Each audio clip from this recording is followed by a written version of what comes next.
Untuk muslimah, siapa sahabat yang rela menyerahkan berkilo-kilogram emasnya agar bisa berhijrah menyusul Rasulullah ke kota Madinah? Sebutkan nama dan nisbatnya.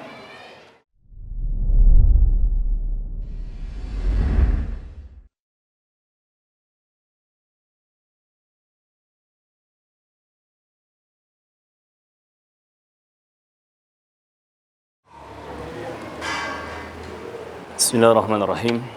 Assalamualaikum warahmatullahi wabarakatuh.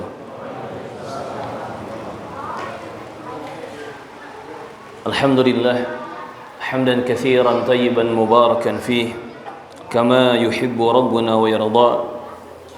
Ashhadu an la ilaha illallah wahdahu la syarika lah wa ashhadu anna Muhammadan abduhu wa rasuluh. اللهم صل على محمد وعلى آل محمد كما صليت على إبراهيم وعلى آل إبراهيم إنك حميد مجيد اللهم بارك على محمد وعلى آل محمد كما باركت على إبراهيم وعلى آل إبراهيم إنك حميد مجيد قال الله عز وجل في القرآن الكريم يا أيها الذين آمنوا اتقوا الله حق تقاته ولا تموتن إلا وأنتم مسلمون. Allah Subhanahu wa taala berfirman di dalam Al-Qur'anul Karim, wahai orang-orang yang beriman, bertakwalah kepada Allah Subhanahu wa taala dengan takwa yang sebenarnya, dan janganlah kalian meninggal dunia kecuali di atas agama Islam. Amma ba'd. Kaum muslimin dan muslimat rahimani wa rahimakumullah, para pejuang fillah, a'azzakumullah jami'an. Segala puji bagi Allah Subhanahu wa taala yang masih menjaga kita di atas nikmat iman dan Islam. Segala puji bagi Allah Jalla Jalaluhu Rabbul Alamin yang dengan pertolongan serta rahmat darinya kita bisa merasakan banyak kenikmatan. Kita bisa mendapatkan banyak kebaikan dan kemudahan. Dan semua itu murni datang dari sisi Allah Jalla Jalaluhu. Wa ma bikum min ni'matin fa min Allah. Dan nikmat apapun itu yang ada di tengah-tengah kalian, semuanya datang dari Allah Subhanahu wa taala.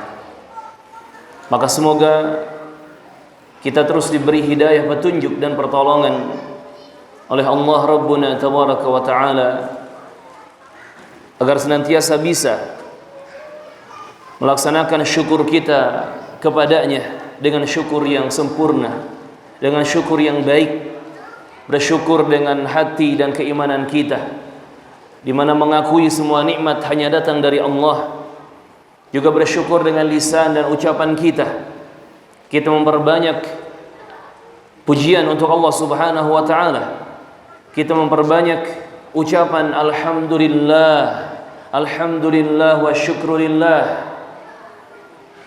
Dan juga bersyukur kepada Allah dengan anggota badan seluruhnya, dengan perbuatan dan amalan, di mana nikmat-nikmat tersebut digunakan di jalan ketaatan, digunakan untuk semakin dekat dan semakin taat kepada Allah Tabaraka wa Ta'ala Rabbul Alamin. Hadirin dan hadirat rahimani wa rahimakumullah, tidak terasa kita sudah memasuki bulan baru di tahun yang baru, bulan Muharram di tahun 1446 Hijriah. Dan bulan Muharram ini masih termasuk ke dalam rangkaian bulan-bulan yang disucikan dan dimuliakan oleh Allah Subhanahu wa taala. Sebagaimana Allah sebutkan di surah At-Taubah ayat ke-36, minha arba'atun hurum. Dalam satu tahun itu ada 4 bulan yang suci, 4 bulan yang dimuliakan, tentunya setelah Ramadan. Mulai dari Dzulqa'dah, bulan ke-11, kemudian Dzulhijjah, bulan ke-12, dilanjut dengan Muharram, bulan pertama, dan nanti ditambah dengan bulan Rajab. Maka hendaknya masing-masing kita terus waspada dengan setiap ucapan dan amalan kita di bulan-bulan yang suci ini, di bulan-bulan yang mulia ini. Karena amal saleh pahalanya akan dilipat gandakan, akan diperbanyak. Dan sebaliknya, amal-amal dan perbuatan-perbuatan yang salah, perbuatan-perbuatan dosa dan maksiat, ancamannya lebih keras, hukumannya lebih besar di sisi Allah Subhanahu wa taala. Ahibati fillah, kaum muslimin dan muslimat yang saya cintai karena Allah Subhanahu wa taala.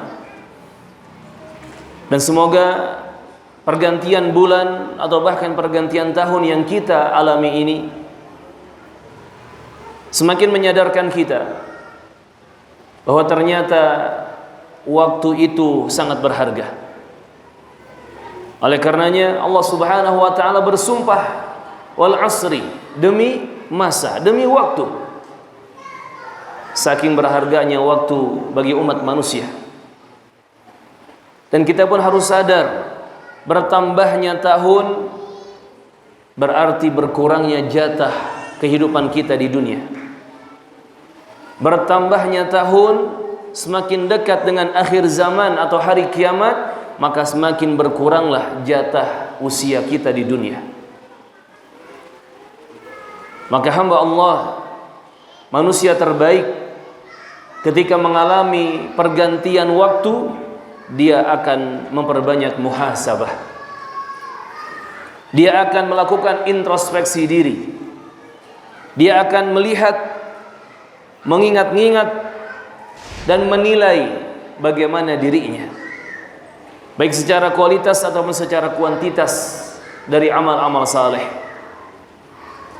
Maka ini yang terpenting yang harus kita lakukan, jamaah rahimakumullah. Muhasabah, introspeksi diri untuk waktu-waktu yang sudah kita lalui. Apakah lebih banyak yang kita manfaatkan atau lebih banyak yang kita sia-siakan? Dan jika ada kekurangan, ayo segera disempurnakan. Jika ada yang salah, ayo segera diperbaiki dan dibenarkan. Jadikanlah hari ini lebih baik daripada hari kemarin, dan jadikanlah hari esok lebih baik daripada hari ini. Dan tentunya kita butuh modal ketakwaan kepada Allah Subhanahu wa taala. Karena siapa saja yang melewati hari demi hari tanpa ketakwaan kepada Allah Azza wa Jalla, maka dia tidak bisa memaknai dan memanfaatkan segala nikmat yang ada di sisinya, termasuk nikmat waktu, nikmat usia, nikmat hidup di dunia ini. Oleh karenanya Allah Subhanahu wa taala mengingatkan di surah At-Talaq, "Wa may yattaqillah yaj'al lahu makhraja wa yarzuqhu min haitsu la yahtasib." Siapa saja yang bertakwa kepada Allah Subhanahu wa taala, maka Allah akan berikan baginya jalan keluar untuk permasalahan-permasalahan yang dihadapinya. Dan Allah Subhanahu wa taala akan memberikan rezeki kepadanya dari arah yang tak disangka-sangka. Maka jadikanlah takwa sebagai modal, sebagai teman untuk kita mengarungi kehidupan dunia yang sementara dan serba menipu ini. Bahkan dengan takwa yang diiringi dengan iman yang benar, seorang hamba dia bisa menjadi wali Allah. Di mana Allah Subhanahu wa taala menyebutkan dalam Al-Qur'an, "Ala inna awliya Allah la khaufun 'alaihim wa la hum yahzanun." Ketahuilah, sesungguhnya wali-wali Allah tidak ada rasa takut atas mereka, tidak ada rasa sedih pada mereka. Alladzina amanu wa kanu yattaqun. Mereka adalah orang-orang yang beriman dan bertakwa kepada Allah Subhanahu wa taala. Bahkan dengan takwa, Allah Subhanahu wa taala akan menggantikan keburukan-keburukan kita dengan kebaikan-kebaikan. Dengan takwa kepada Allah yang sebenar-benarnya, dosa-dosa kita akan diampuni, kesalahan-kesalahan kita dimaafkan, dan keburukan-keburukan itu diganti dengan pahala dan kebaikan yang sangat banyak. Allah Subhanahu wa taala melanjutkan masih di surah At-Talaq, "Wa may yattaqillah yukaffir anhu sayyi'atihi wa yu'zim lahu ajra." Dan siapa saja yang bertakwa kepada Allah Subhanahu wa taala, maka Allah akan menggugurkan kesalahan-kesalahannya, memaafkan dosa-dosanya, dan Allah akan memberikan pahala yang besar kepada hamba tersebut. Ahibati fillah, kaum muslimin dan muslimat, para pejuang fillah rahimani wa rahimakumullah. Termasuk yang perlu kita lakukan ketika menghadapi pergantian waktu setelah muhasabah adalah mengambil pelajaran dan hikmah. Kita mencari durus wa ibar. Kita mencari pelajaran-pelajaran dan ibrah-ibrah untuk kita ketahui kebenarannya, untuk kita kenali kebaikannya, yang kemudian kita mengamalkan kebenaran dan kebaikan tersebut. Terlebih lagi dalam kehidupan sosok yang sangat mulia, manusia termulia di atas muka bumi, manusia termulia dan terbaik sepanjang sejarah kehidupan dunia, yaitu baginda mulia Nabi Muhammad sallallahu alaihi wa ala alihi wasallam. Di dalam kehidupan beliau tersimpan banyak hikmah. Di dalam sejarah hidup beliau, di dalam riwayat dan biografi kehidupan beliau tersimpan banyak ibrah dan kebaikan. Maka insyaallah taala kita akan berusaha untuk mengetahui atau memetik apa saja ibrah-ibrah dan pelajaran serta hikmah yang bisa kita ambil dari perjalanan Rasulullah sallallahu alaihi wasallam, khususnya ketika beliau berhijrah dari kota Makkah ke kota Madinah. Yang pertama, kaum muslimin dan muslimat rahimani wa rahimakumullah, hijrah Nabi sallallahu alaihi wasallam mengajarkan kepada kita tentang pengorbanan. Ingat, hijrah adalah pengorbanan. Di mana perintah hijrah yang Allah Subhanahu wa taala turunkan untuk Nabi kita Muhammad sallallahu alaihi wasallam dan kaum muslimin, ini membuat Rasulullah sallallahu alaihi wasallam dan para sahabatnya harus meninggalkan kota kelahiran mereka.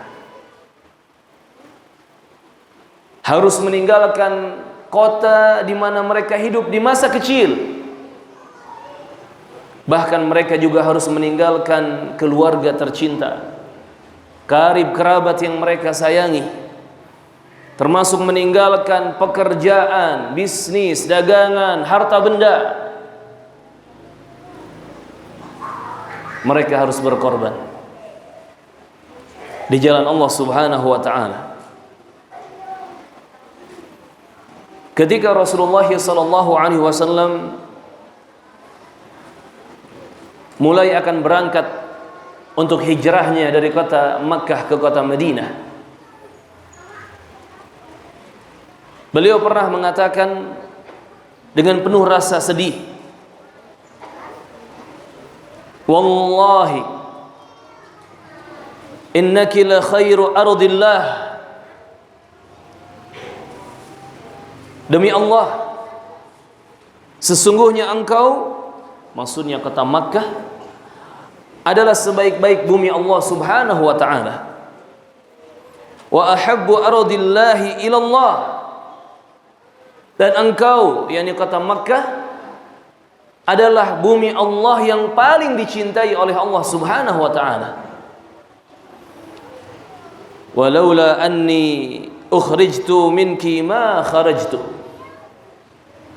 Dan seandainya aku tidak diusir, aku tidak dikeluarkan dari kota Makkah ini, yakni oleh orang-orang yang jahat di kota Makkah, niscaya aku tidak akan pernah keluar meninggalkan engkau, yakni kota Makkah. Ini ucapan baginda mulia Rasulullah sallallahu alaihi wasallam yang disebutkan riwayatnya oleh Imam At-Tirmidzi rahimahullahu taala. Lihat bagaimana baginda mulia Rasulullah sallallahu alaihi wasallam beliau merasakan kesedihan yang mendalam ketika harus meninggalkan kota Makkah yang dicintainya. Tidak hanya merupakan kota kelahiran beliau, kota masa kecil beliau, lebih dari itu, kota Makkah adalah sebaik-baik kota, sebaik-baik tanah di atas muka bumi ini. Bahkan kota Makkah adalah warisan para nabi, di antaranya Nabi Ibrahim alaihissalam yang bergelar Abul Anbiya, bapaknya para nabi. Dan juga kota Makkah memiliki banyak keutamaan dan keberkahan. Di antara sebabnya karena Nabi Ibrahim berdoa kepada Allah Subhanahu wa taala minta keberkahan dan kebaikan untuk kota Makkah. Jadi secara emosional Nabi punya kenangan yang banyak di kota Makkah sebagai kota kelahiran, kota masa kecil. Di sisi yang lain secara syariat, secara agama Allah, kota Makkah juga adalah kota yang diberkahi. Maka wajar beliau sedih ketika harus meninggalkan kota Makkah. Namun perintah dari Allah untuk berhijrah telah turun. Dan hijrah mengajarkan pengorbanan. Hijrah menuntut adanya pengorbanan. Rasulullah Muhammad sallallahu alaihi wasallam dan para sahabat ketika itu, kaum muslimin di kota Makkah ketika itu, semua dituntut untuk berkorban.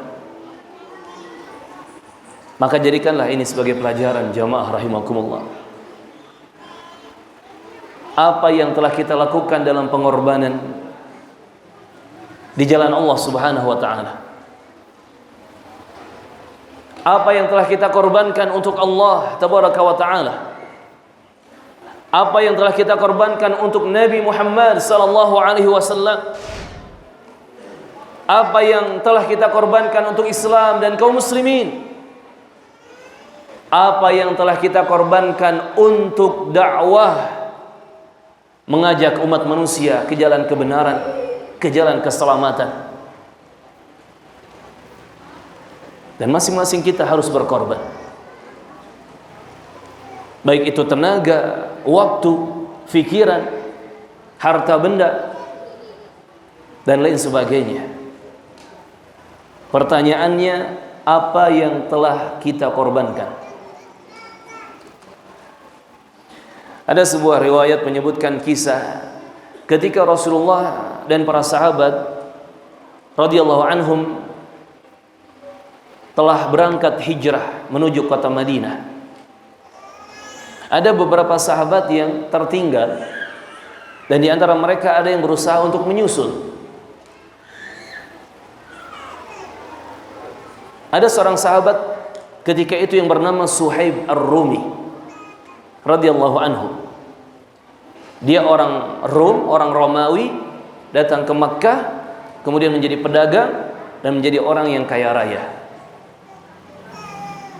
Ketika dia mulai berangkat untuk keluar dari Makkah, dia dihadang oleh orang-orang kafir Quraisy. Dan dikatakan kepada Suhaib ini oleh orang-orang kafir Quraisy, "Wahai Suhaib, dulu engkau datang ke Makkah ini tidak punya apa-apa, tidak membawa apa-apa, dan engkau hidup di kota kami sehingga engkau berhasil dan sukses.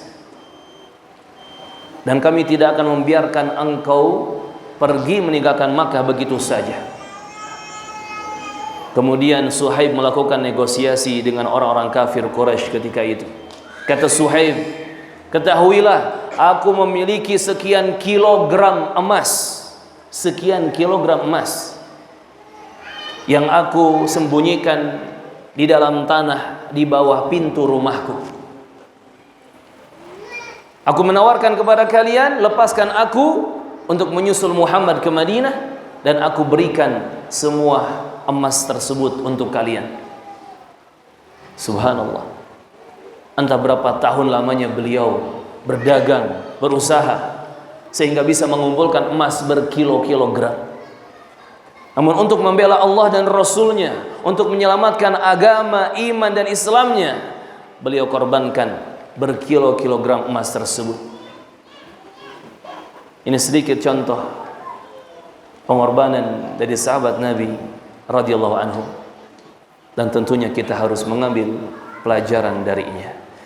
Insyaallah kita selingi dulu dengan adzan Isya dan kita lanjutkan setelah mendengarkan kumandangan adzan Isya. Al-muadzin falyuadzin, silakan untuk mengumandangkan adzannya. Barakallahu fikum.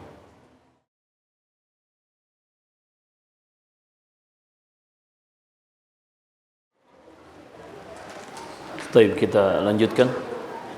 Alhamdulillah wassalatu wassalam ala Rasulillah wa ba'd. Jadi hijrah mengajarkan pengorbanan kepada kita semua.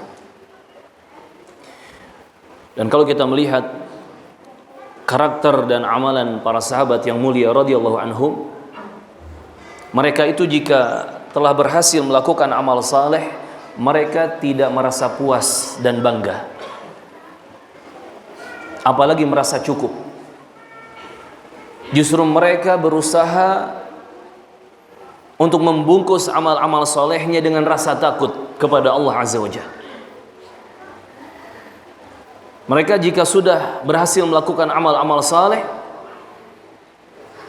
mereka merasa takut dan khawatir jikalau Allah Subhanahu wa taala tidak berkenan menerima amal-amal mereka itu. Dan ini pun masuk ke dalam pengorbanan. Karena pengorbanan yang ikhlas betul-betul hanya mencari penilaian dan balasan dari Allah Subhanahu wa taala. Pengorbanan yang ikhlas, pengorbanan yang sesungguhnya tidak mengharapkan penilaian dan pandangan mata manusia. Tidak mencari apresiasi dan pujian dari manusia. Maka hati-hatilah dengan amal-amal saleh. Jangan sampai kita tertipu. Seperti contoh misalkan di bulan yang lalu, bulan Dzulhijjah,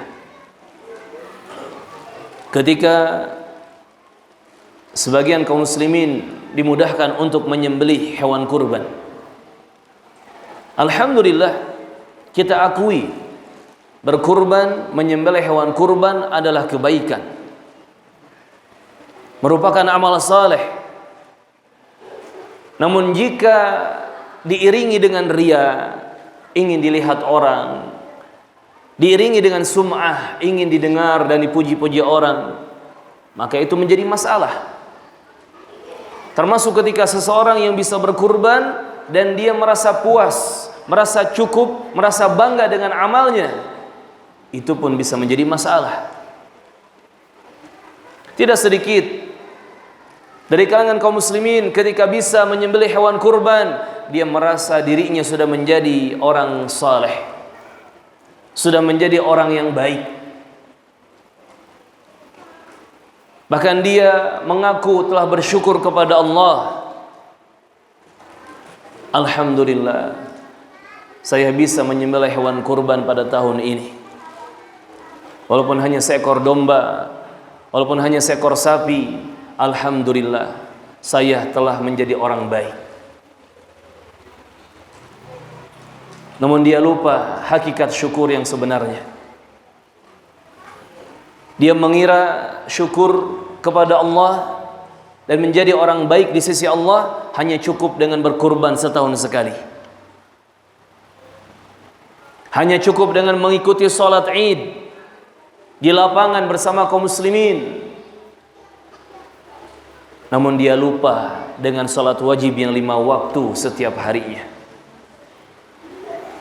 Dia lupa salat duhur, lupa salat asar, apalagi maghrib, isya dan subuhnya.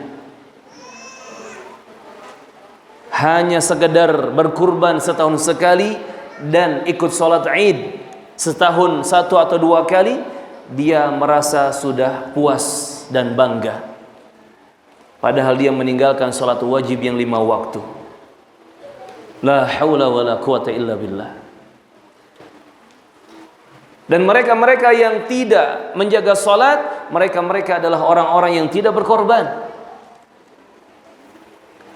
Padahal pengorbanan waktu untuk salat itu tidak begitu banyak. Salat duhur hanya butuh 5-10 menit. Dari total kerja kita mungkin 8 jam sehari, 9 jam sehari. Salat subuh hanya butuh waktu 10 menit, 15 menit dengan prepare-nya. Dari total waktu tidur kita 7 jam, 6 jam, 8 jam semalaman. Begitupun dengan zakat.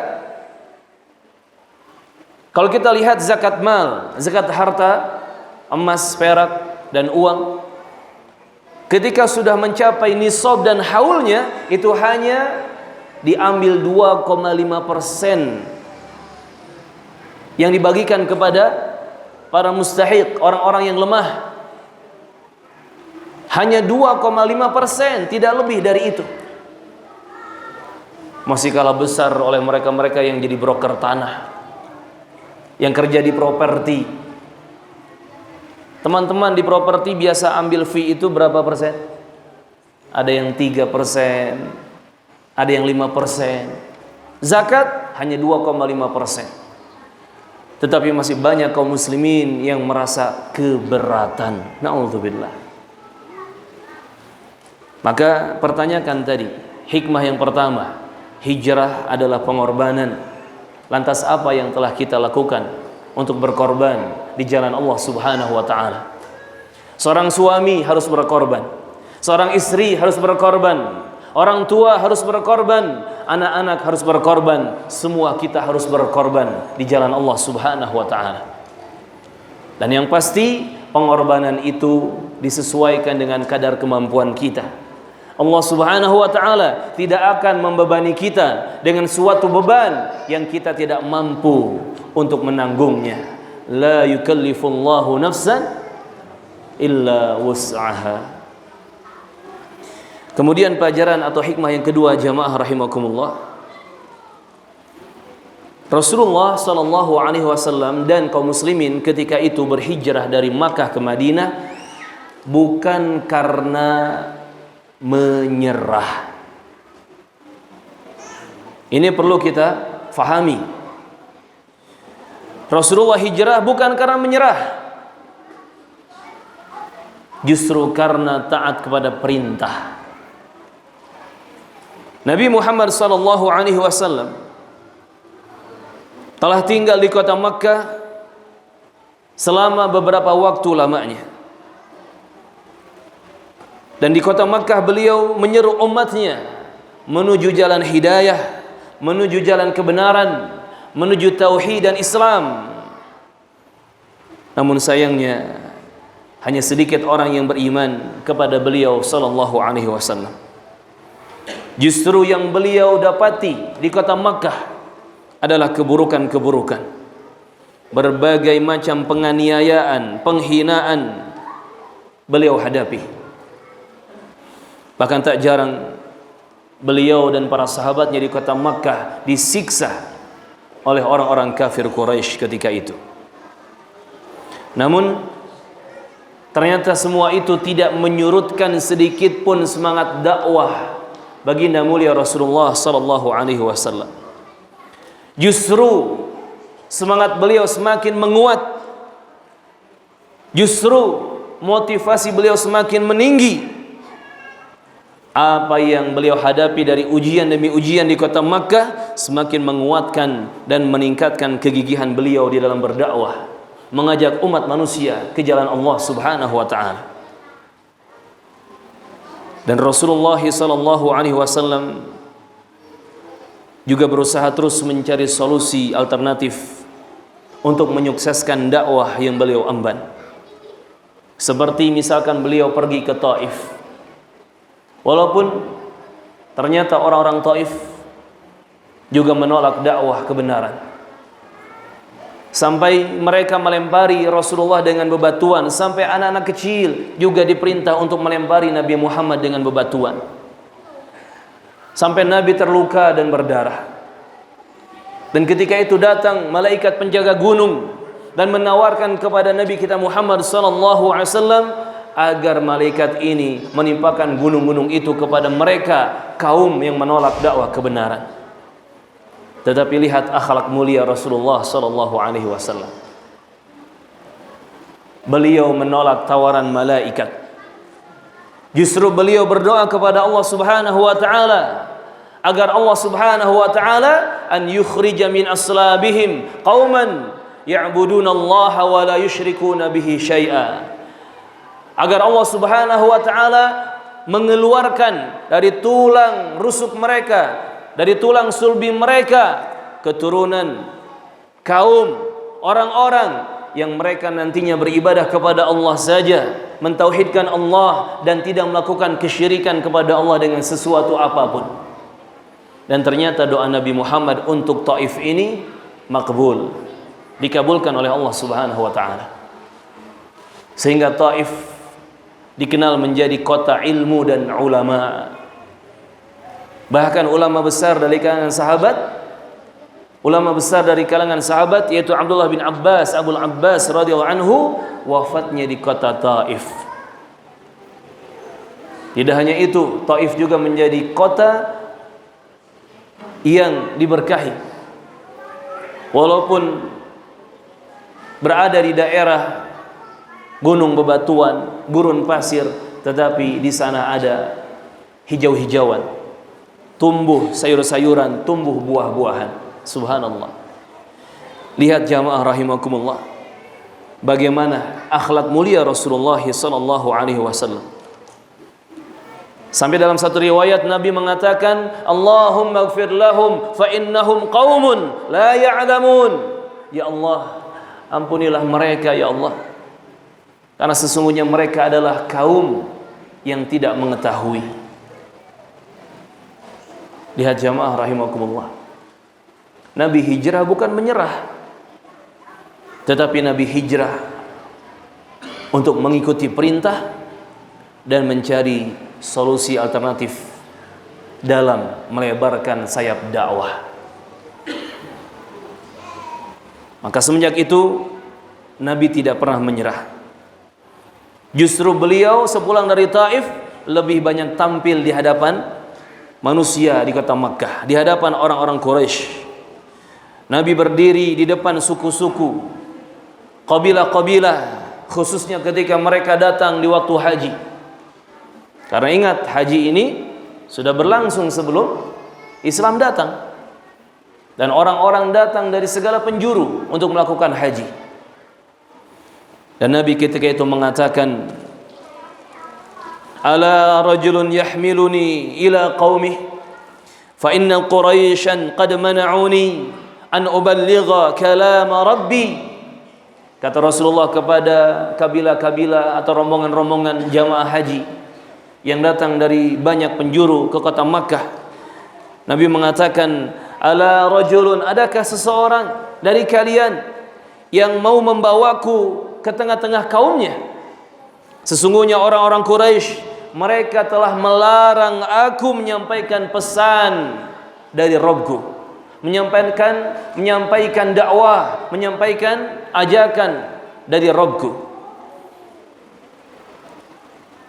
Ini disebutkan dalam hadis riwayat Abu Dawud, At-Tirmidzi, An-Nasai dan yang lainnya. Bagaimana semangat Rasulullah sallallahu alaihi wasallam, di mana menandakan beliau ini tidak pernah menyerah di dalam dakwah, di dalam mengajak umat manusia ke jalan keselamatan dan kebenaran. Walaupun begitu banyak kabilah, suku, rombongan yang menolak dakwah beliau, namun pada akhirnya dengan jalan hijrah, Allah Subhanahu wa taala membuka hati sebagian besar kaum Ansor, penduduk Madinah. Dan terjadilah Bai'at Aqabah, yang kemudian Rasulullah hijrah dari Makkah ke kota Madinah, kota yang di dalamnya banyak orang-orang baik. Dan itu sebagai hadiah serta kabar gembira dari Allah Subhanahu wa taala untuk perjuangan Nabi kita Muhammad sallallahu alaihi wasallam. Maka lihat, dari sini kita belajar bahwa dalam berjuang tidak boleh menyerah. Dalam berdakwah tidak boleh menyerah, karena hijrah bukanlah menyerah. Dalam menjadi orang baik, menjadi orang soleh, tidak boleh menyerah. Dalam menyampaikan kebenaran, mengajarkan kebaikan, juga tidak boleh menyerah, karena hijrah bukanlah menyerah. Namun justru harus semakin semangat, semakin semangat, dan semakin semangat. Yang kita kejar sangat jelas, ridho Allah dan pahala-pahala di sisinya, surga Allah dengan kenikmatan-kenikmatan yang banyak di dalamnya. Maka jamaah rahimakumullah, hijrah mengajarkan kita untuk tidak menyerah, apapun keadaannya, bagaimanapun hasilnya. Dan ingat, ardullahi wasi'ah, bumi Allah itu luas. Bumi Allah itu luas, yang kalau kita tidak berhasil di satu daerah, kita bisa mengajak umat manusia di daerah yang lain. Indonesia saja jumlah penduduknya sudah mencapai 270 juta. Berapa pasnya? Ada yang pernah iseng-iseng nyensus dari Sabang sampai Merauke? 271, pokoknya 270 sekian juta manusia di Indonesia. Itu kalau uang 271 triliun dibagi-bagi ke rakyat Indonesia, semua kebagian. Sampai yang bayi-bayi itu kebagian tuh. 271 triliun dibagi 270 juta warga Indonesia, subhanallah. Maka lihat, Indonesia saja luas, belum ke negara-negara lainnya. Apalagi antum bisa bahasa Arab. Kalau bisa bahasa Arab, antum bisa dakwah ke banyak negara. Kemarin Sumedang kedatangan Syekh, tapi bukan di sini, di daerah Cimalaka. Syekh Fahad Al-Wada'ani, hafidhahullah, dari Riyadh, Saudi Arabia. Kebetulan saya menemani beliau. Ketika saya bertanya, beliau bercerita, ternyata beliau sudah mengelilingi negara sebanyak 34 negara. 34 negara beliau kelilingi. Untuk apa? Untuk berdakwah. Modalnya apa? Bahasa Arab. Bahasa Arab. Bahkan beliau sebelum sampai ke Bandung kemarin, sebelumnya beliau dari Bogor, dari Jabodetabek, sebelumnya lagi dari Malaysia, beberapa kota di Malaysia, sebelumnya lagi dari Cina, beberapa kota dari Cina, dan dari Cina sebelum itu beliau langsung dari Riyadh, dari Saudi Arabia. Selesai Bandung kemarin, beliau sampai lanjut ke Lombok. 5 hari di Lombok baru pulang ke Saudi Arabia. Dan itu kegiatan beliau setiap tahunnya, setahun 1-2 kali keliling dunia untuk berdakwah. Apa tugas beliau di negaranya? Imam dan khatib di sebuah masjid, pengajar, pendakwah. Subhanallah. Ardullahi wasi'ah jamaah. Bumi Allah itu luas. Apalagi antum bisa bahasa Inggris, lebih luas lagi daerah yang bisa didakwahi. Maka minimal kita walaupun bisa bahasa Indonesia, lihat Sabang sampai Merauke, dari ujung pulau Sumatera sampai ujung pulau Papua, 270 juta lebih penduduk Indonesia. Mereka menunggu untuk didakwahi, dikenalkan kepada tauhid, dikenalkan kepada sunnah ajaran Nabi Muhammad SAW. Mereka semua menginginkan keselamatan dan kebahagiaan, dan kuncinya ada di dalam agama Islam. Mereka semua menginginkan hidup bahagia, sukses, berhasil, selamat di kehidupan mereka dunia akhirat, dan solusinya, kuncinya ada di dalam agama Islam. Maka hijrah mengajarkan kita untuk tidak menyerah. Hijrah mengajarkan kita untuk tidak menyerah. Sebagian kawan-kawan kita mengalami ujian di dalam dakwah. Ketika akan mengisi kajian di satu daerah, ternyata mayoritas penduduk di sana itu orang-orang yang nggak mau baik. Otomatis beliau ditolak. Namun ternyata yang menolak beliau hanya sekian puluh orang. Ketika beliau berpindah daerah ke daerah lain, subhanallah, di daerah tersebut banyak orang yang mau jadi baik. Yang menyambut beliau bukan lagi puluhan, tetapi ribuan orang. Ribuan orang menyambut beliau ingin menjadi orang baik, subhanallah. Maka ingat, jangan pernah menyerah di jalan kebenaran. Jangan pernah menyerah menjadi orang yang mengikuti kebenaran. Jangan pernah menyerah menjadi orang baik. Jangan pernah menyerah untuk mengejar kebaikan-kebaikan yang ada di sisi Allah Subhanahu wa ta'ala. Apalagi belum apa-apa sudah menyerah. Ini musibah jamaah. Muncul orang Sumedang mah gumeok sameme dipacok gitu Ustaz ya. Gumeok sameme dipacok. Kalah sebelum berperang. Belum apa-apa sudah menyerah. Itu bukan karakter seorang muslim. Bukan karakter seorang muslim. Barakallahu fikum. Kemudian hikmah dan pelajaran yang selanjutnya, yang ketiga, hijrah mengajarkan kepada kita tentang arti persahabatan. Persahabatan yang penuh kesetiaan dan kebaikan.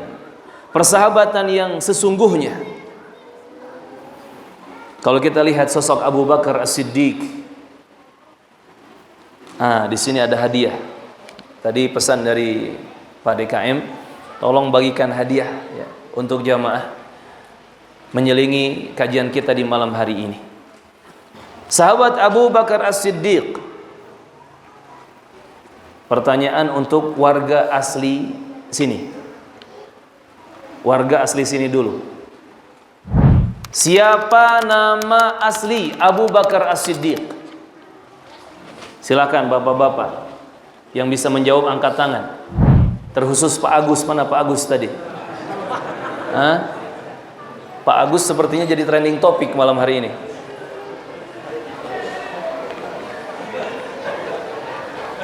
Gak apa-apa, bukan Pak Agus juga, silakan. Yang penting jawabannya benar. Satu pakaian umum gelas. Masya Allah, ini harganya mahal Ustaz ya? Iya, sepertinya mahal harganya.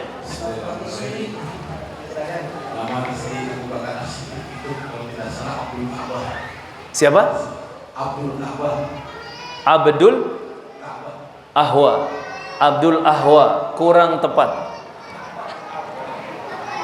Kurang tepat. Silakan, ada yang lain? Sebentar. Warga sini? Oh, bukan. Warga sini dulu, warga sini dulu. Ya, Pak Agus. Bukan Agus ya. Siapa nama asli Abu Bakar As-Siddiq radhiyallahu anhu? Abu Qatadah. Makin jauh. Dari Abul Ahwa ke Abu Qatadah makin jauh. Enggak apa-apa. Silakan yang lain, warga sini. Warga sini dulu. Silakan Bapak. Silakan Pak Sini.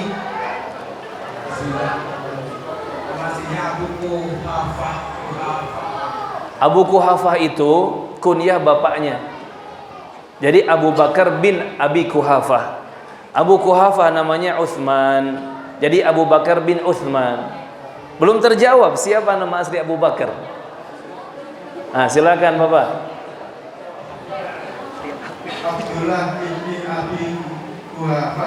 Abdullah bin Abi Kuhafah. Abu Kuhafah siapa namanya tadi? Nggak ada dicontekan. Abdullah bin Abi Kuhafah. Abu Kuhafah siapa nama aslinya? Jadi Pak Baliut ya. Perhatikan Pak.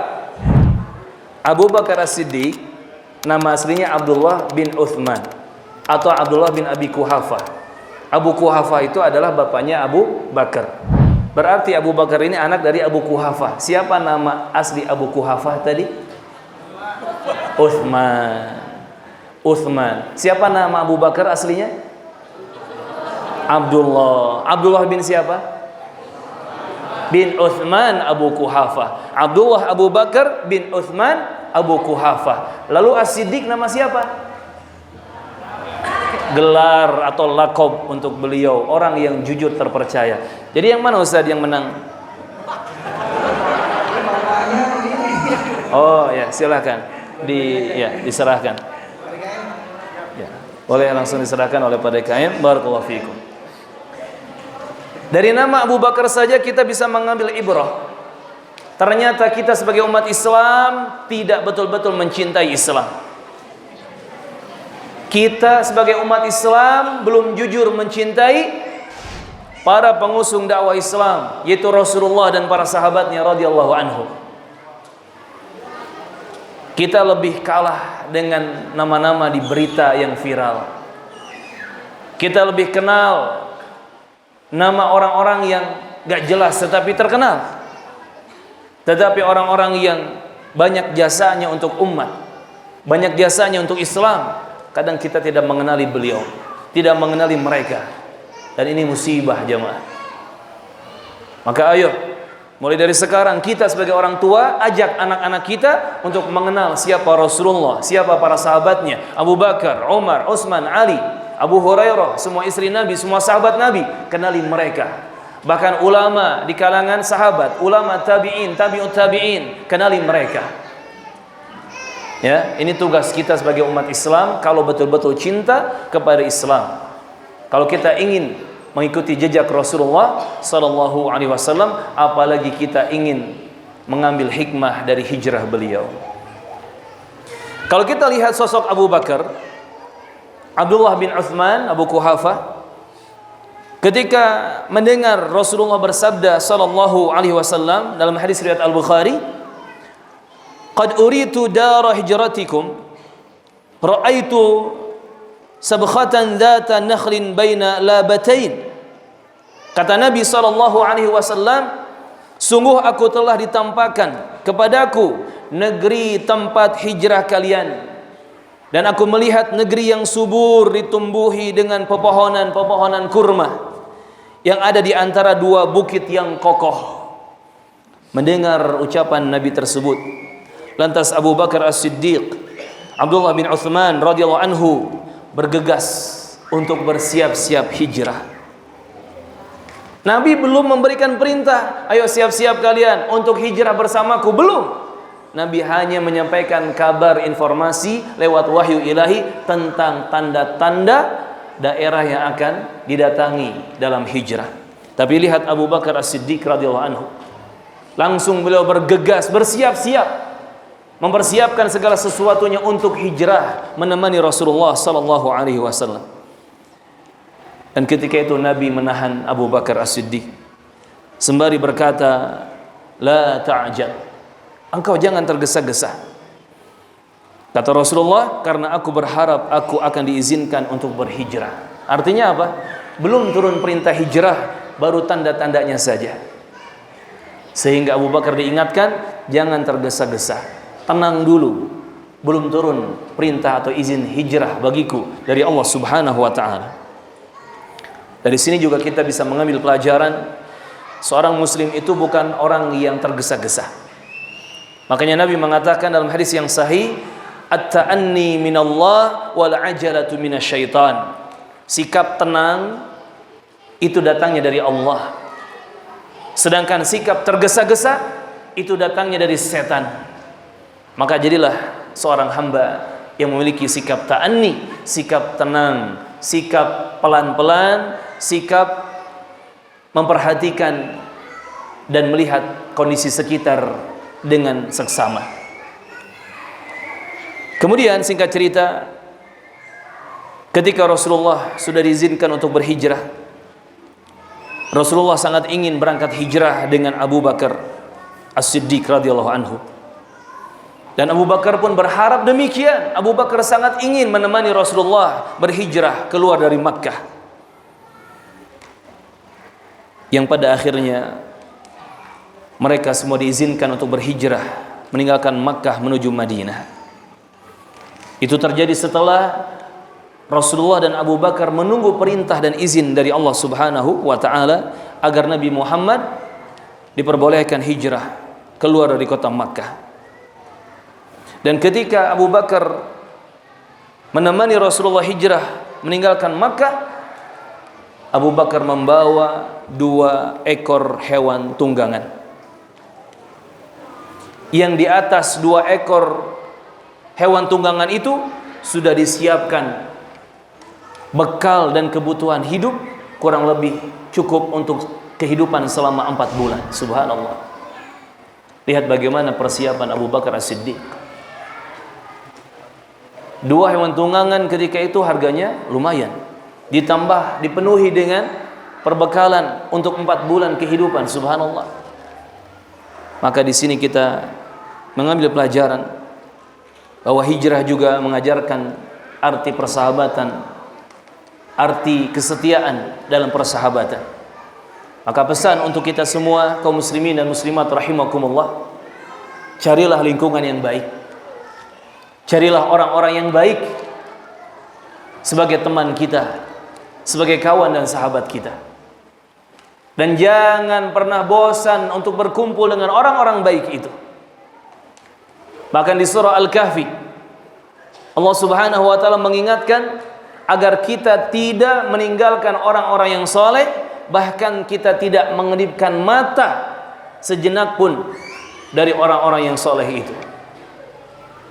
Wasbir nafsaka ma'al ladzina yad'una rabbahum bil ghadati wal 'ashi yuriduna wajhah.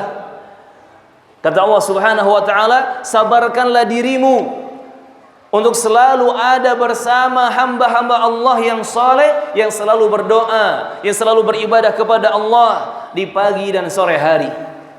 Yang mereka murni betul-betul ikhlas karena Allah, hanya mengharapkan wajah Allah Azza wa Jalla. Wala ta'du 'ainaka anhum turidu zinatal hayatid dunya. Dan jangan sekali-kali engkau palingkan pandangan mata, pandangan kedua matamu dari mereka-mereka orang soleh itu hanya karena ingin mengejar perhiasan dunia. Subhanallah. Perintah dari Allah untuk bersabar bersama orang-orang yang baik, orang-orang yang soleh di lingkungan yang baik.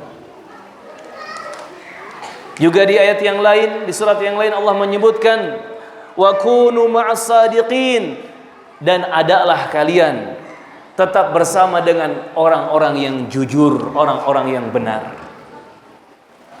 Hijrah mengajarkan kita tentang arti persahabatan dan kesetiaan. Dan jadikanlah sahabat setia kita adalah orang-orang yang baik, orang-orang yang soleh, yang selalu dekat dan taat kepada Allah Subhanahu wa ta'ala. Ingat, lingkungan itu mempengaruhi agama dan keyakinan seseorang. Lingkungan dan orang-orang di sekitar itu sangat mempengaruhi karakter, prinsip, pola pikir dan perilaku seseorang. Man jalasa janas, kata orang Arab, siapa yang duduk bersama siapapun maka akan menjadi sejenis dengan orang yang dia duduk bersamanya. Kata orang Arab juga as-sahibu sahib, teman itu menarik, teman itu menyeret. Siapa teman kita, kesanalah kita akan ditarik dan diseret. Maka ingat, hiduplah menjadi orang yang menebar manfaat dan kebaikan. Hiduplah menjadi orang yang mengajak kepada kebenaran dan kebaikan. Menjadi orang yang selalu mewarnai dan tidak diwarnai. Selalu mewarnai dengan kebenaran dan kebaikan dan tidak diwarnai oleh kesalahan dan keburukan. Yang kalaupun kita tidak mampu mewarnai, jadilah orang yang diwarnai dengan kebenaran, diwarnai dengan kebaikan. Itu pelajaran yang ketiga, jamaah rahimakumullah, tentang pentingnya arti persahabatan dan kesetiaan. Yang keempat, hikmah yang bisa kita petik adalah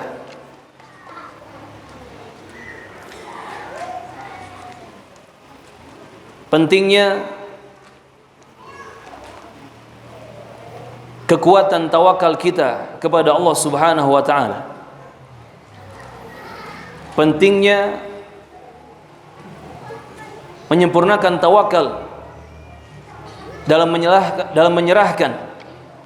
menyerahkan segala urusan kepada Allah Subhanahu wa taala. Dan hijrah mengajarkan kita tentang arti tawakal yang sebenarnya. Allah Subhanahu wa taala berfirman, innal ladzi farada 'alaikal Qur'an laradduka radduka ila ma'ad. Di surah Al-Qasas ayat ke-85. Allah Subhanahu wa taala menyebutkan sesungguhnya yang mewajibkan atas kalian untuk melaksanakan hukum-hukum Al-Quran, benar-benar Dia akan mengembalikan kalian ke tempat kembali yang sebenarnya. Kata Abdullah bin Abbas, Abul Abbas radhiyallahu anhuma, maksudnya dari ayat ini adalah Allah Subhanahu wa taala akan mengembalikan kalian ke kota Makkah sebagaimana Allah Subhanahu wa taala menyuruh kalian untuk keluar darinya. Jadi ayat ini Al-Qasas 85 berkaitan dengan hijrah Nabi sallallahu alaihi wasallam dari Makkah ke Madinah. Allah Subhanahu wa taala yang menurunkan Al-Qur'an. Allah Subhanahu wa taala yang mewajibkan untuk mengamalkan isi Al-Qur'an. Yang mewajibkan untuk melaksanakan hukum-hukum Al-Qur'an. Dan Allah berjanji, Allah juga yang akan mengembalikan kalian ke tempat semula. Dan ketika Allah Subhanahu wa taala memerintahkan Nabi Muhammad dan kaum muslimin ketika itu hijrah keluar dari Makkah, Allah juga berjanji akan mengembalikan Rasulullah dan kaum muslimin ke kota Makkah. Maka setelah terjadi perjalanan sekian tahun lamanya, terjadilah peristiwa Fathu Makkah. Ditaklukkannya kota Makkah oleh kaum muslimin. Direbut kembali kota Makkah oleh Rasulullah dan para sahabat radhiyallahu anhum. Bahkan ketika terjadi Fathu Makkah, ketika Rasulullah dan kaum muslimin merebut kembali kota Makkah, itu penuh dengan kemudahan. Betul-betul dimudahkan oleh Allah Subhanahu wa taala. Jamaah rahimani wa rahimakumullah. Kenapa bisa terjadi seperti itu? Kalau kita betul-betul memperhatikan kisah hijrah Nabi dari Makkah ke Madinah, di situ ada tawakal yang sebenarnya. Rasulullah bertawakal kepada Allah Azza wa Jalla. Abu Bakar bertawakal kepada Allah Azza wa Jalla. Para sahabat, kaum muslimin ketika itu mereka bertawakal kepada Allah Subhanahu wa taala. Walaupun harus kehilangan kampung halaman, keluarga yang dicintai, pekerjaan, harta benda, tetap mereka yakin kebenaran harus diikuti. Al-haqqu ahaqqu an yuttaba'. Kata para ulama, menukil dari ayat Al-Quran juga, al-haqqu ahaqqu an yuttaba'.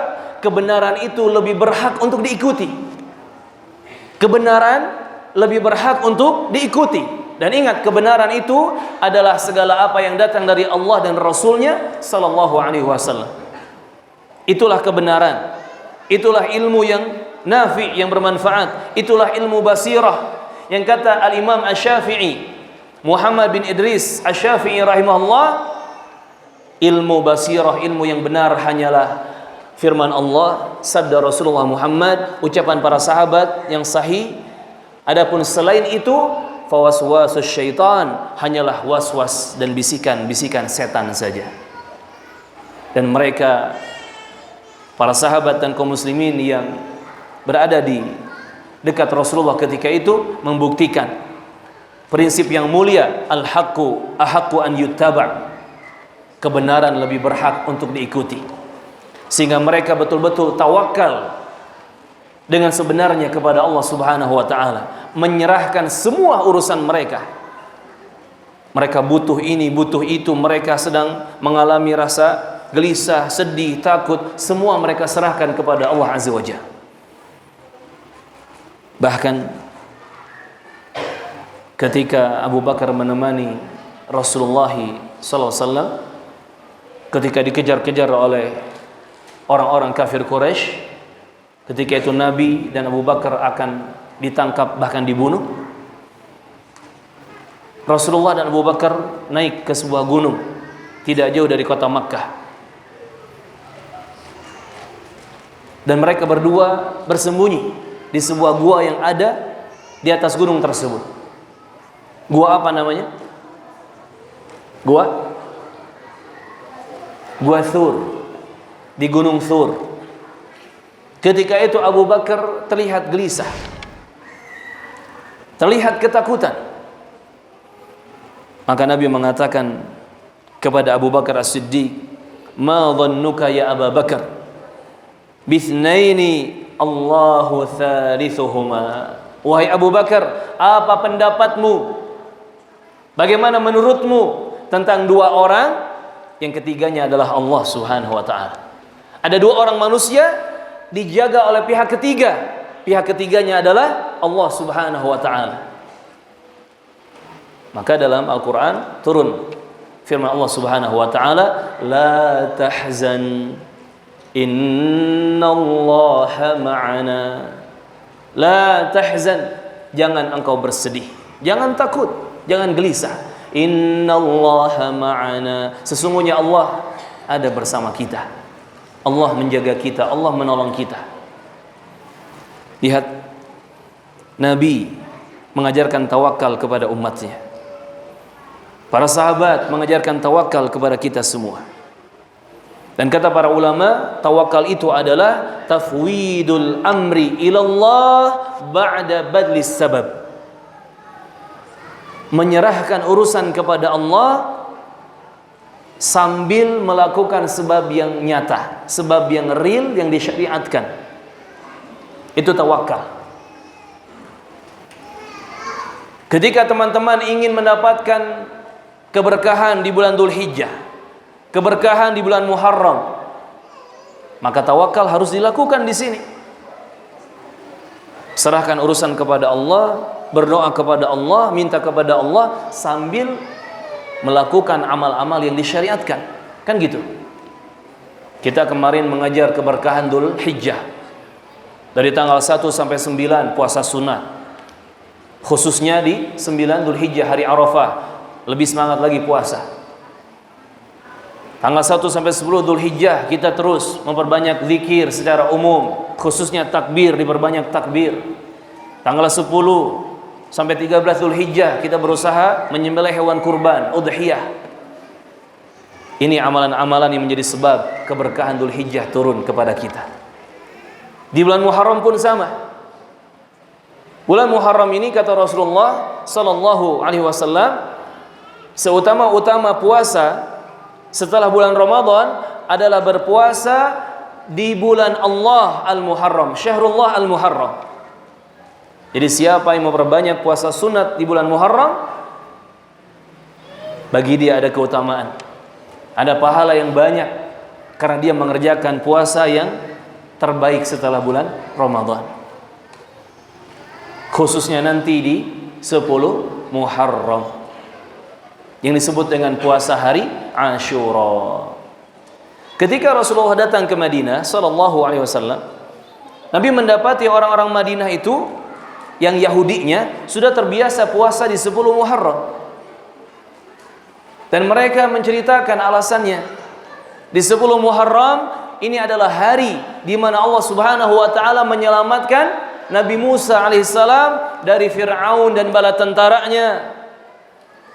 Maka kami berpuasa sebagai bentuk syukur kepada Allah Subhanahu wa taala. Lantas Nabi mengomentari, "Nahnu ahaqqu bi Musa." Kita lebih berhak mengikuti dan mencontoh Nabi Musa alaihissalam. Kita orang Islam, ahli tauhid, lebih berhak berbangga dengan Nabi Musa, lebih berhak mengikuti ajaran Nabi Musa alaihissalam. Maka Nabi memerintahkan para sahabat berpuasa di 10 Muharram. Dan satu riwayat tersebutkan, dan jika kata Nabi, umurku sampai di tahun depan, aku akan berpuasa mulai dari tanggal 9-nya, yang disebut dengan hari Tasu'a. Maka muncul istilah puasa Tasu'a Ashura. Dalam satu riwayat juga disebutkan boleh puasa Muharram di tanggal 10 ini diikuti satu hari sebelumnya 9 Muharram dan satu hari setelahnya 11 Muharram. Maka boleh kita di bulan Muharram ini mengejar keutamaan puasa 10 Muharram puasanya 3 hari, 9, 10 dan 11 Muharram, atau 2 hari saja, 9 dan 10, atau hanya 1 hari, dan ini jangan sampai tidak 10 Muharram. Namun qadarullah, sekarang ini di Indonesia ulama selisih pendapat, ormas-ormas Islam selisih pendapat tentang penetapan 1 Muharram dan 10 Muharram. Ada yang mengatakan besok Senin tanggal 15 Juli adalah 10 Muharram. Yang lain mengatakan nanti Selasa tanggal 16 Juli itu 10 Muharram. Maka kami berikan solusi. Usahakan puasa 4 hari dari Senin sampai Kamis, 15, 16, 17 dan 18. Senin, Selasa, Rabu, Kamis, 4 hari puasa. Insya Allah dapat pahala puasa Senin, Kamis, juga dapat pahala puasa Tasu'a, Asyura. Ini insya Allah menjadi solusi untuk kita melepaskan diri dari perselisihan tentang 10 Muharram. Ada yang mengatakan Senin, ada yang mengatakan Selasa, berarti Senin, Selasa atau Selasa Rabu, kan gitu. Silakan berpuasa dari Senin sampai Kamis. Insya Allah pahala Senin Kamis puasanya dapat, dan juga Tasu'a Asyura 9-10 Muharramnya juga dapat insya Allah ta'ala. Ahibati fillah rahimakumullah. Jadi tawakal itu, kembali kepada pelajaran yang keempat, hijrah mengajarkan kita tentang tawakal, yaitu kita betul-betul menyerahkan urusan kepada Allah sambil melakukan sebab-sebab yang real, yang nyata.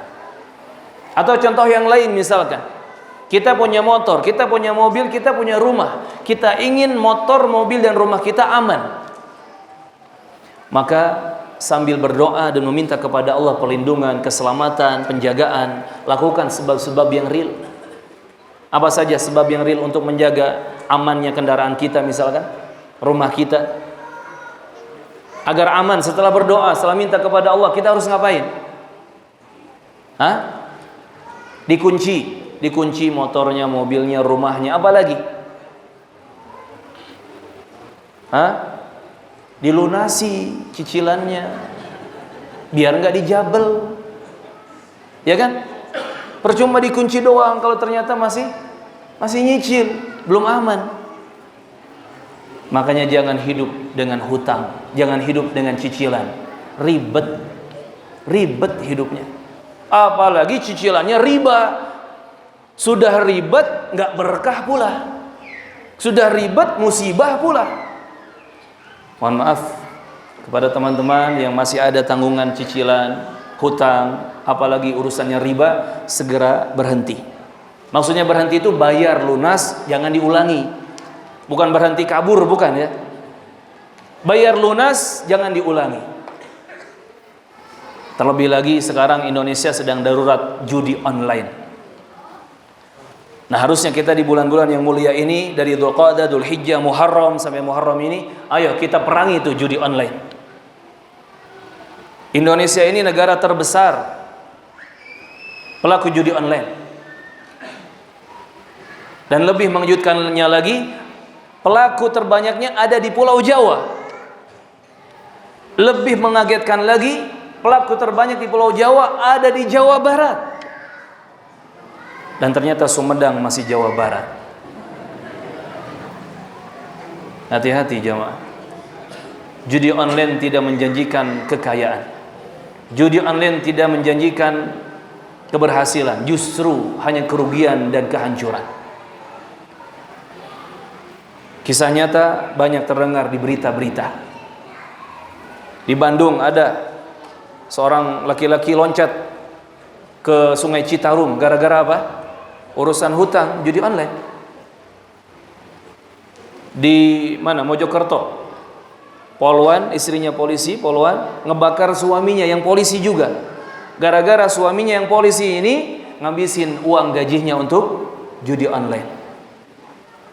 Di mana lagi? Sulawesi kalau tidak salah, ada anak membunuh ibu atau ibu membunuh anak. Mereka melakukan pembunuhan gara-gara urusan hutang judi online. Wal'iyadzubillah. Dan para bandar, khususnya para mantan bandar, sudah memberikan informasi, sudah memberitahukan kepada kita bahwa perjudian itu tidak mungkin membuat orang kaya. Yang kaya cuman bandarnya. Karena semua settingan, permainan yang sudah diatur ya sedemikian rupa. Maka insyaallah Sumedang ini, khususnya daerah apa ini Ustaz? Cimanggung,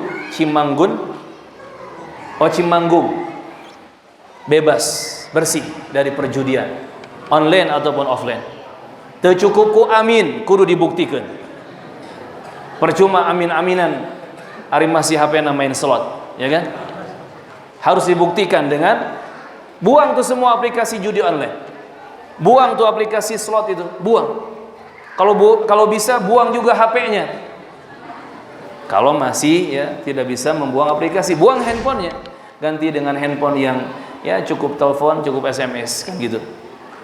Tapi intinya tadi, kembalilah kepada ajaran Allah dan Rasulnya, kembali kepada Islam, tawakal yang benar kepada Allah Azza wa Jalla.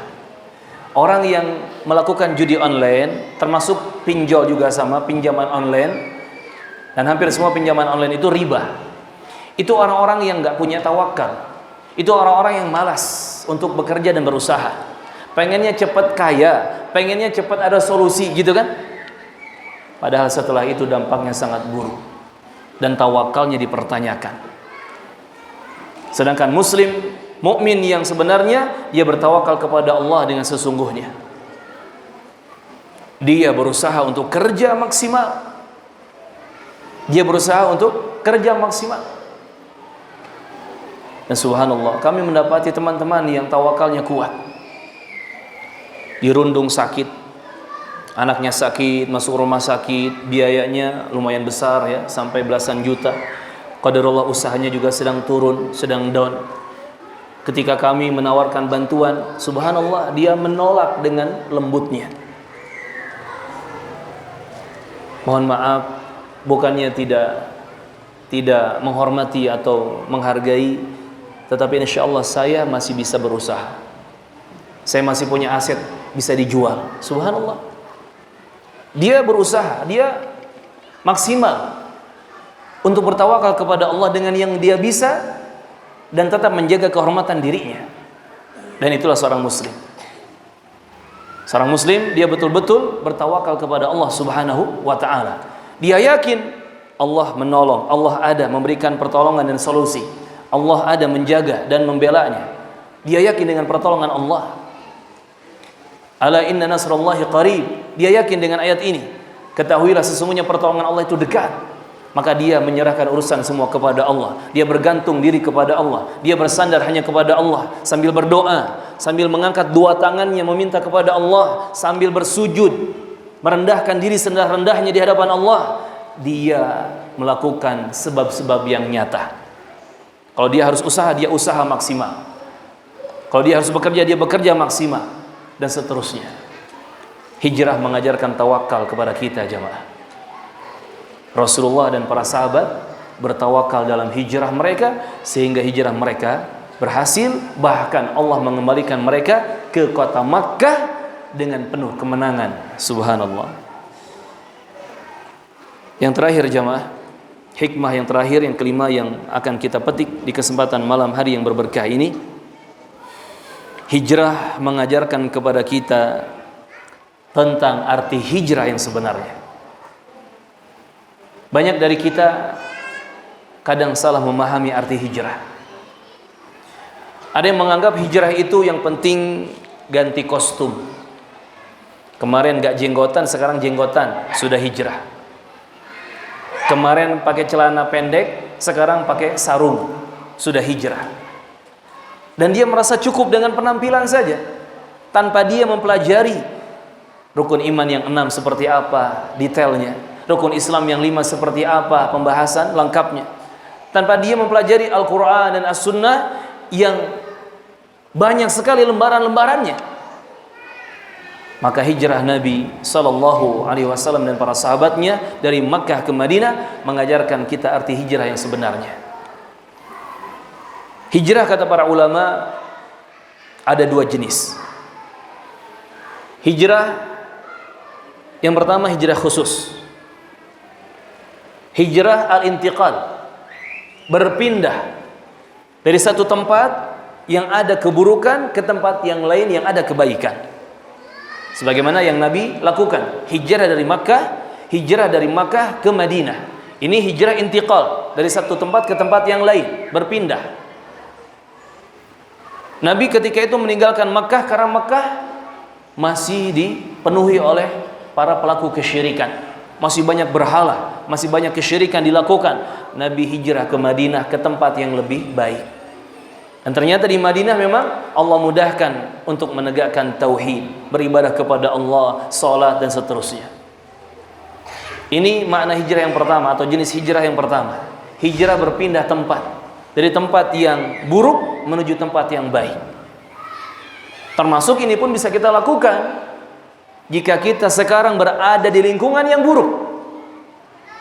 Tempat kerjanya buruk, entah haram, entah maksiat, entah dosa apapun itu. Tempat tinggalnya buruk. Mungkin tetangganya ahli maksiat, tetangganya ahli syirik, naudzubillah. Tetangganya, lingkungannya, temannya mengajak kepada dosa-dosa. Maka silakan cari tempat kerja atau tempat tinggal atau lingkungan untuk bergaul yang lebih baik, yang lebih menyelamatkan diri kita. Hijrahlah ke tempat yang lebih baik dan menyelamatkan. Jenis yang kedua, hijrah secara umum. Hijrah secara umum yaitu meninggalkan segala apa yang dilarang oleh Allah dan Rasulnya sallallahu alaihi wasallam. Sebagaimana Nabi bersabda dalam hadis riwayat Al-Bukhari dan Muslim, Al-muslimu man salimal muslimuna min lisanihi wa yadihi, kata Nabi Muhammad sallallahu alaihi wasallam, seorang muslim itu adalah yang orang-orang Islam di sekitarnya merasa aman dari gangguan lisan ucapannya dan merasa aman dari gangguan tangan perbuatannya. Itu muslim yang sejati. Jadi hati-hati kalau kita mengaku menjadi muslim tapi masih ada yang tersakiti oleh lisan ucapan kita, oleh tangan perbuatan kita, kita belum menjadi muslim yang sesungguhnya. Lanjutannya kata Rasulullah, wal muhajir man hajara, wal muhajir man hajara ma nahallahu anhu. Dan muhajir, orang yang hijrah, yang betul-betul hijrah, ahli hijrah yang sesungguhnya adalah yang meninggalkan semua apa yang telah dilarangkan oleh Allah Subhanahu wa taala atasnya. Allah melarang khamr, melarang riba, melarang zina, melarang tipu menipu, melarang ghibah, melarang durhaka kepada orang tua, melarang kekufuran, melarang kesyirikan, melarang maksiat, melarang banyak hal yang dilarang. Kita tinggalkan semua yang dilarang itu. Itulah hijrah yang sesungguhnya. Dan masing-masing kita harus hijrah, meninggalkan apa-apa yang telah dilarang oleh Allah Tabaraka wa Ta'ala dan Rasulnya sallallahu alaihi wasallam. Sebetulnya masih panjang pembahasan tentang hikmah hijrah ini, namun mudah-mudahan 5 hikmah yang kita petik bisa menjadi pencerahan untuk kita, menjadi inspirasi dan motivasi untuk kita agar berkurangnya jatah usia kehidupan kita dan bertambahnya tahun dan bulan yang baru, kita semakin bisa memperbaiki diri insyaallah taala. Poin yang kelima sengaja kami simpan di akhir, agar menjadi perhatian lebih dari jamaah semua. Ingat, kita semua dituntut untuk hijrah, meninggalkan segala apa yang telah dilarang oleh Allah dan Rasulnya sallallahu alaihi wasallam. Dan hijrah itu butuh prinsip sami'na wa ata'na. Kami betul-betul mendengar dan kami betul-betul taat. Kalau sudah jelas kata Allah ini enggak boleh, kata Allah ini terlarang, ini dilarang, kata Rasulullah ini enggak boleh, kata Rasulullah jauhi ini, tinggalkan ini, sudah sami'na wa ata'na. Enggak ada pilihan. Enggak ada pilihan. Oh sebentar dipikir-pikir dulu, masuk logika atau enggak masuk logika, sesuai dengan perasaan kita atau tidak sesuai dengan selera kita, apakah sesuai dengan hawa nafsu atau tidak. Tidak seperti itu, tetapi langsung sami'na wa ata'na. Kami mendengar dan kami taat. Apapun itu perintah dan larangannya dari Allah dan Rasulnya sallallahu alaihi wasallam. Maka semoga kita semua dimudahkan untuk menjadi muhajir yang sesungguhnya, ahli hijrah yang sesungguhnya, hijrah meninggalkan segala apa yang Allah dan Rasulnya larang, agar kita selamat dunia dan akhirat insyaallah ta'ala. Tersisa 2 hadiah untuk muslimah. Siapa sahabat yang rela menyerahkan berkilo-kilogram emasnya agar bisa berhijrah menyusul Rasulullah ke kota Madinah? Sebutkan nama dan nisbatnya.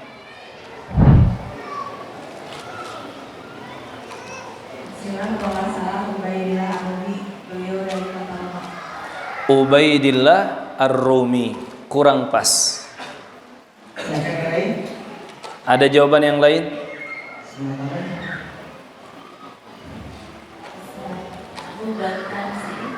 Abu Bakar As-Siddiq. Makin gak pas, makin jauh. Gak apa-apa, jangan malu untuk menjawab. Ada yang lain? Bukan Ubaidillah Ar-Rumi, bukan Abu Bakar As-Siddiq. Bapak-bapak mungkin yang ingat? Itu dari Ummahat masih ada, dari Muslimah. Oke. Silakan.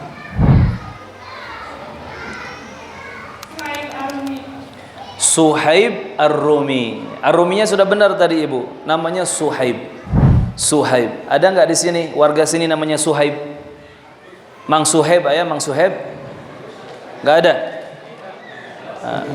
Ya, silakan dikasih hadiah. Suhaib Ar-Rumi. Asalnya dari Romawi, masuk ke Makkah, kemudian hijrah ke Madinah. Barakallahu fiikum.